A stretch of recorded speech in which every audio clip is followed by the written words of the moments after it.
Hello, welcome to mother's kitchen BNG. আপনারা যারা আগের দিন মাদার্স কিচেন বিএনজির ভিডিও দেখেননি তারা ভাবছেন হাতে ফুটবল নিয়ে মধুমিতা কি করছে। ফিফা ওয়ার্ল্ড কাপ এসে গেছে, তাই আমি ঠিক করেছি ফিফা ওয়ার্ল্ড কাপের বিভিন্ন দেশ যারা খেলছে তাদের কিছু কিছু রান্না আমি মাদার্স কিচেন বিএনজিতে দেখাবো। আগের দিন যেমন কাতারের রান্না দেখিয়েছি, আমি রান্নাগুলো দেখছি কোনগুলো আমাদের মুখে মানে বাঙালি মুখে স্যুট করবে বা ইন্ডিয়ান মুখে স্যুট করবে, সেই দেখে সেই রান্নাগুলোই দেখাচ্ছি। তাই কোনো চিন্তা নেই, আপনারা বানান, খুব ভালো লাগবে। আজকে যেমন আমি দেখাচ্ছি Korean fried chicken. Korean fried chicken ভীষণ পপুলার একটা ডিশ। এটা ম্যাকডোনাল্ডের বা কেএফসির ফ্রায়েড চিকেনের মতোই, এটা খুব ভালো খেতে হয়, খুব পপুলার একটা ডিশ। আরেকটা কি, এটা খুব ক্রিস্পি হয়। আমি দেখাবো কি করে এটা খুব ভালো ক্রিস্পি করতে পারেন। বাচ্চারা বাড়িতে এলে অথবা ওয়ার্ল্ড কাপ দেখার সময়, যে কোনো দিন কোরিয়ার খেলা দেখার সময় আপনারা বসে এটা বানিয়ে খেতে পারেন। ভালো লাগলে লাইক করবেন, একটু শেয়ার করে দেবেন সবার সাথে। সবাই মিলে রান্নাটা দেখলে ভালো লাগে। অনেক চেষ্টা করে নানা রকম দেশের রান্না শিখছি, তো একটু শেয়ার করলে, একটু সবাই দেখলে ভালো লাগে, অনেক বেশি কনফিডেন্স পাই আমি। তাহলে চলুন দেখি। কোরিয়ান ফ্রাইড চিকেন বানাতে আমি হাফ কেজি বোনলেস চিকেন নিয়েছি। কোরিয়ান ফ্রাইড চিকেন বোনলেস চিকেনে বানাতে পারেন, অথবা চিকেন উইংসে বানাতে পারেন, অথবা চিকেন উইংস বোনলেসেও বানাতে পারেন। এই 3 রকম ভাবেই বানানো হয়। এবার একটা কাঁচি দিয়ে একটু লম্বা লম্বা ভাবে চিকেনটাকে কেটে নিচ্ছি। এইভাবে, এরকম একটু লম্বা এইভাবে কেটে নিচ্ছি। সরু লম্বা করে করে half KG chicken, boneless chicken কাটা হয়ে গেছে। দেখুন এরকম ভাবে হবে। এবার ম্যারিনেট করব, তার জন্য প্রথমেই হাফ টিস্পুন নুন দেব। নুনটা একটু কম করে দিচ্ছি কারণ সয়া সসও পড়বে। 1 teaspoon paper powder, half teaspoon baking powder, ছোট কাপের হাফ কাপ কর্নফ্লাওয়ার দিলাম, ছোট কাপের 1/4 কাপ ময়দা।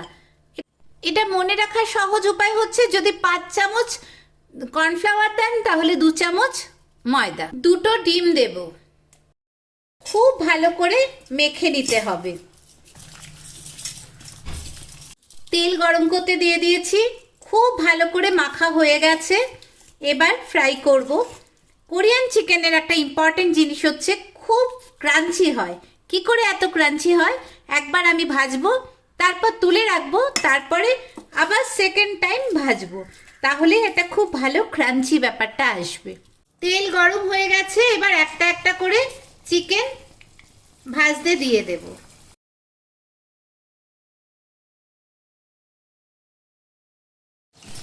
একদিকটা ভাজা হয়ে গেছে, এবার আস্তে করে উল্টে দিচ্ছি। প্রথমবার খুব গরম করব না তেলটা, অল্প গরমে আস্তে আস্তে ভাজাটা হবে। বেশি তেলটা গরম করে দিলে ওপরটা ভাজা হয়ে যাবে, ভেতরটা কাঁচা থেকে যাবে। তাই জন্য কম আঁচে আস্তে আস্তে ভাজাটা হবে। এগুলো ভাজা হয়ে গেছে, সুন্দরভাবে ভাজা হয়ে গেছে।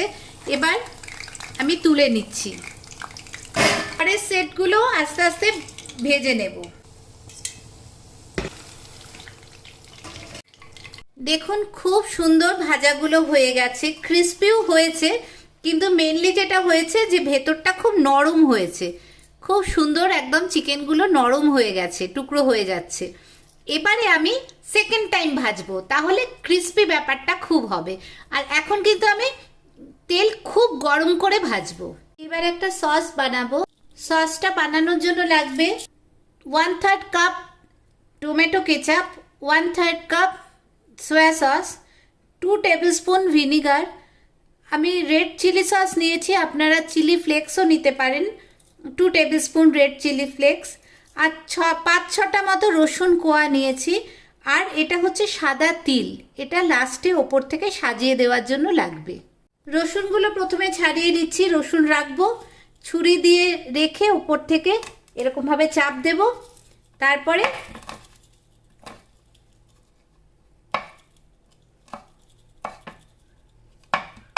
রসুন একদম কুচি কুচি হয়ে গেছে। 3 টেবিল স্পুন তেল গরম করতে দিয়েছি। তেল খুব গরম হয়ে গেছে, রসুনটা দিয়ে দিচ্ছি। একটু ভাজা হবে। বাঙালি রান্না বা পাঞ্জাবি রান্না বা অন্যান্য রান্নাতে যেমন কম আঁচে রান্না করা হয়। চাইনিজ বা কোরিয়ান রান্নায় কিন্তু তা নয়, তেল খুব গরম হবে তখন রান্না হবে। এই রান্নাগুলো খুব হাই ফ্লেমে করতে হয়। রসুনটা লাল হয়ে গেছে, এবার টমেটো কেচাপটা দিয়ে দেব, সয়া সসটা, রেড চিলি পেস্টটা, ভিনিগারটা দিয়ে দিলাম। হাই ফ্লেমে এটা একটু রান্না হবে, একটু ফুটবে। একটু ফুটে গেছে, 2 মিনিট মতো ফুটে গেছে। এবার আমি একটু গ্যাসটা বন্ধ করে রাখছি। এখন এই ফ্রাইড চিকেনগুলোকে আবার করে ভাজবো, তাহলে খুব ক্রাঞ্চি হয়ে যাবে। তেল খুব গরম হয়ে গেছে, এবার আমি এই ভাজাগুলোকে আরেকবার করে ভাজছি।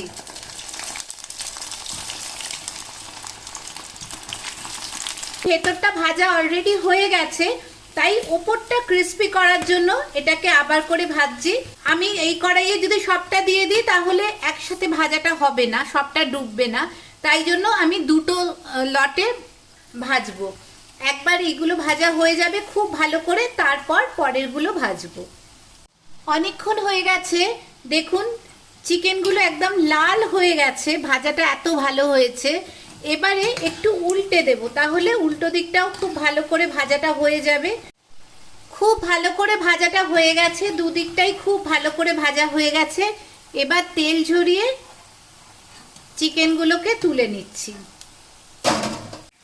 তেল ঝরিয়ে তুলে নিচ্ছি, দেখুন কি সুন্দর ক্রিস্পি হয়েছে। আওয়াজ পাচ্ছেন? বাকি চিকেনগুলো ভাজতে দিয়ে দিচ্ছি। এগুলো কিন্তু একদম খুব গরম তেলে ভাজাটা হবে, এখন আর মিডিয়াম ফ্লেমে নয়, হাই ফ্লেমে ভাজাটা হবে।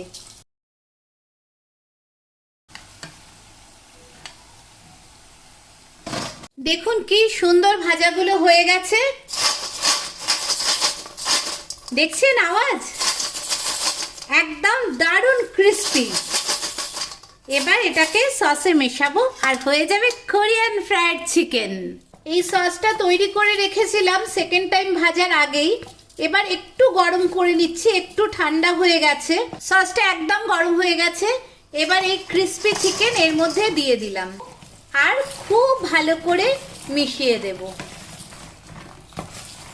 দেখুন কি সুন্দর কালার এসেছে। এটা যদি প্লেটে যখন সাজিয়ে দেবেন, কেউ ভাবতে পারবে যে এটা কোনো কোরিয়ান রেস্টুরেন্টের খাবার নয়। কোরিয়া খেলবে যখন, তখন আপনারা এইভাবে নিয়ে বসে পড়বেন। দেখুন কতটা ক্রিস্পি আছে সসটা মেশানোর পরেও। এবার নামাবার আগে 1 টেবিল স্পুন সাদা তিল এটা ওপর থেকে ছড়িয়ে দিতে হবে আর খুব ভালো করে মিশিয়ে দিন। হোয়াইট, রেড, ব্ল্যাক সবকিছু একটা মিশিয়ে একটা অসাধারণ এসেছে।